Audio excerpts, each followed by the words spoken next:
Good morning, good people. Jason here with Green Country Agroforestry.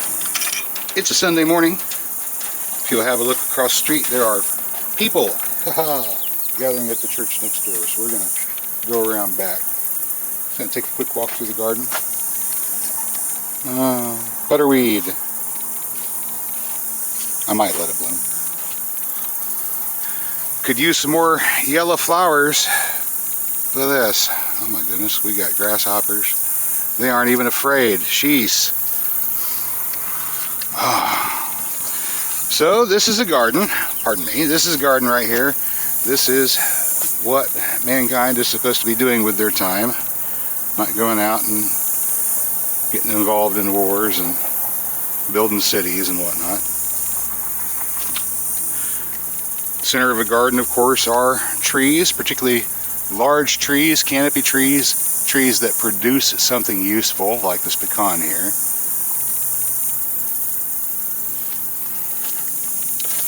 The cannas are good for feeding hummingbirds with the bright flowers. Of course, we don't have them open and ready at all times, so a little supplemental feeding is not bad either.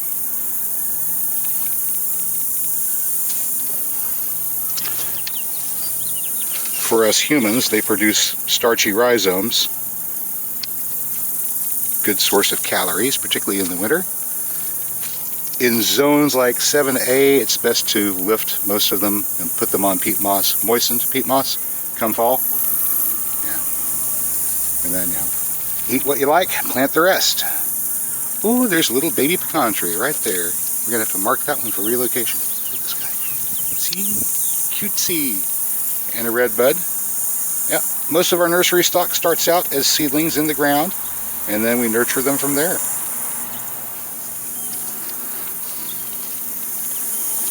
Of course, I highly recommend watching the video on foundation for establishing your forest garden before beginning.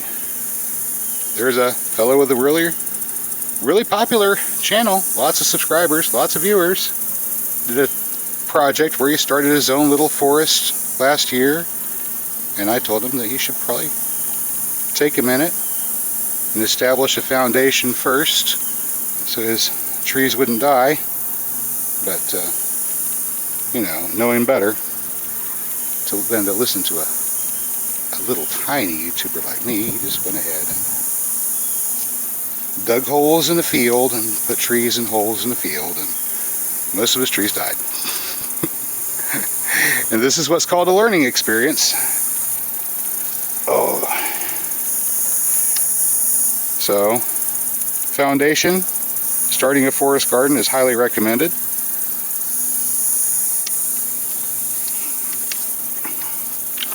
Ooh-wee, look at this. Jerusalem artichoke getting ready to bloom here pretty soon.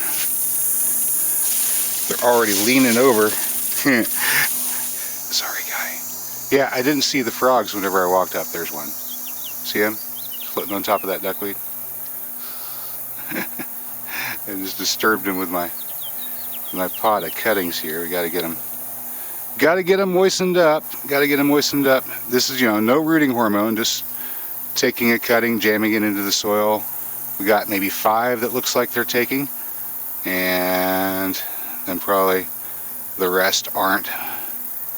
But zero cost for multiplying cuttings, so factor that in whenever you think, oh, they didn't all take. Yeah, well, they don't all have to take. They don't all have to. They cost nothing, which is why I sell them so darn cheap. I mean, really, I cover the cost of keeping the website open and shipping. Mostly I do it to be able to spread plants around for people. I mean, I'm not making a living at this. Frog's making a living. This is his entire life. For him, this is living. So that's all we're doing. We're just living. I hope you guys are living. If you're living well, let's get started. Alphabet lesson. Once upon a time there was a flood. You may have heard this story before. the world flooded for 9,000 years. Began over here in the Western Hemisphere, was sinking his cities off the coast of Cuba. The most recent stories come to us from Mesopotamia from about 7,000 years ago. And after that time, most of what we call history, well, it doesn't even really get started for a little bit more after that. But our legends tell us that there was a school that was started by Shem and Aver. Aver had two sons. One was Peleg, and that's the guy that eventually, let's see, he had a son named Abraham. No, sorry, he had a son named Terah. Terah had a son named Abraham. And Abraham went out across the old world, working off the assumption from his schooling that he was going to encounter uncivilized people, that he kept on following in the tracks of Aver's other son, Yoktan, who had come this way previously. So he kept on encountering civilized people. He thought he was going to encounter barbarians. Aver's other son, Yoktan, eventually settled in Saudi Arabia, in the segment that lies in between the Arabian Peninsula and Africa. And he had several sons that followed after him, that all followed the pattern of going down the peninsula, just down the, if you saw the edge of the peninsula. He settles here, and then he establishes a garden. He plants trees, he makes his foundation, he does everything he's supposed to. He teaches his sons to do the same. His next son comes, they establish this here. Then this kept on going down and down and down. All right.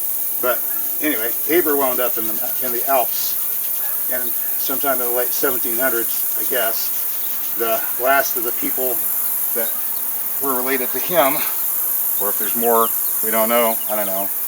Anyway, they decided to immigrate to North America because King George wanted soldiers, and he was paying you to move. And that high up, you have to burn sheep's dung to stay warm because there aren't any trees. And, you know, trees are nice. We like trees, and we like being warm. So, let's talk about the alphabet. Shem and Aver were establishing a school, and part of the school is a writing system. The writing system, of course, has changed over the years, but back once upon a time, it was the first letter of the alphabet was represented by a bull's head. And you could look at it kind of like that now, bull's head. Nowadays, it's turned up on its top, and it's called the letter A. The Phoenicians, of course, called it the Aleph, and they kept on using the bull's head for quite a while. It led to some problems, though.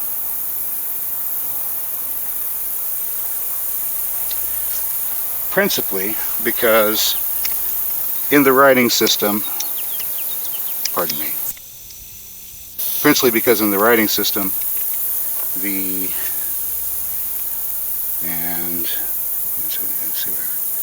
okay, that area there. Okay, so principally in the writing system, go ahead and get a little boundary marker here so we know where we're at. In the alphabet, all right, you have a letter, and the letter stands for something, all by itself.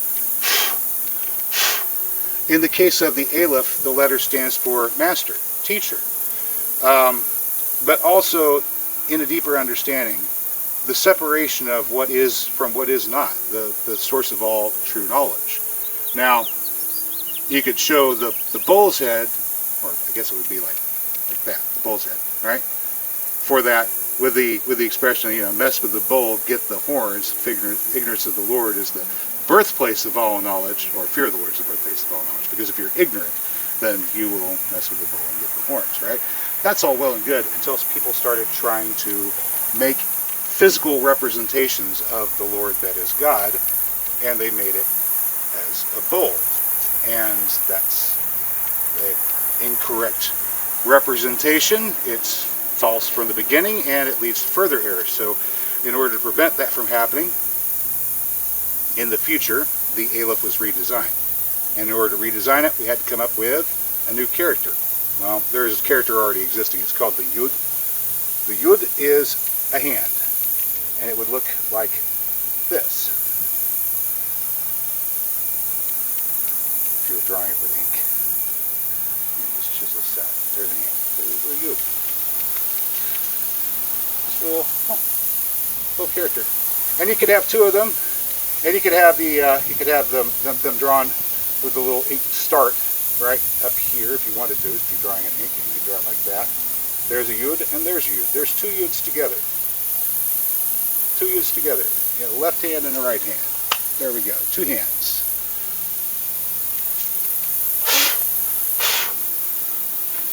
And the basic word meant by this tiny little character Yud is a hand.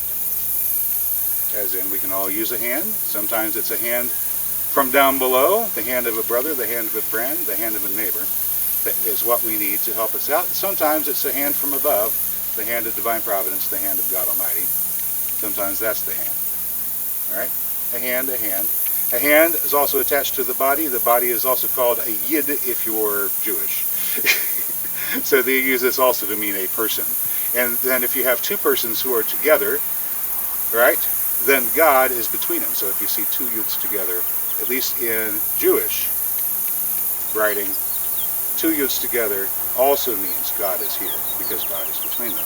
Now, the reason for that should become clear when I finish drawing the character.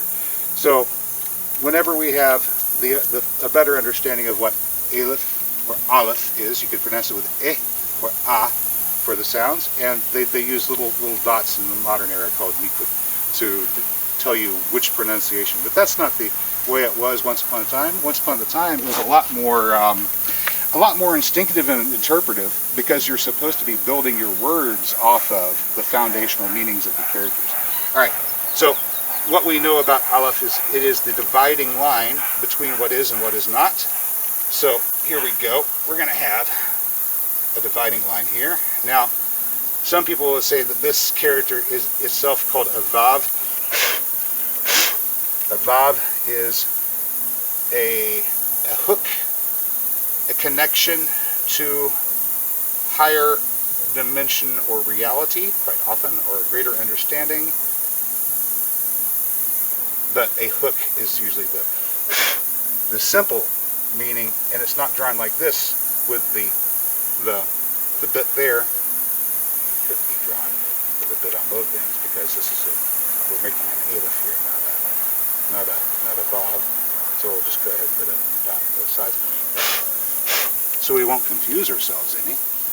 And we're going to make a couple of Yuds, and one of them is going to come down from here, because this is like the hand down below on the one side of the dividing line between what is and what is not. And then we're going to connect it with a hand. My apologies. I have to make the dot here. Remember, we don't have ink. I'm doing it in clay. And there we have the hand that comes down to meet the dividing line from the other side. In between these dividing lines, between these two hands, the Aleph, we have this and that, what is not. Here is the higher, the spirit. Here is the lower, the physical. Here are the waters above, and here are the waters below.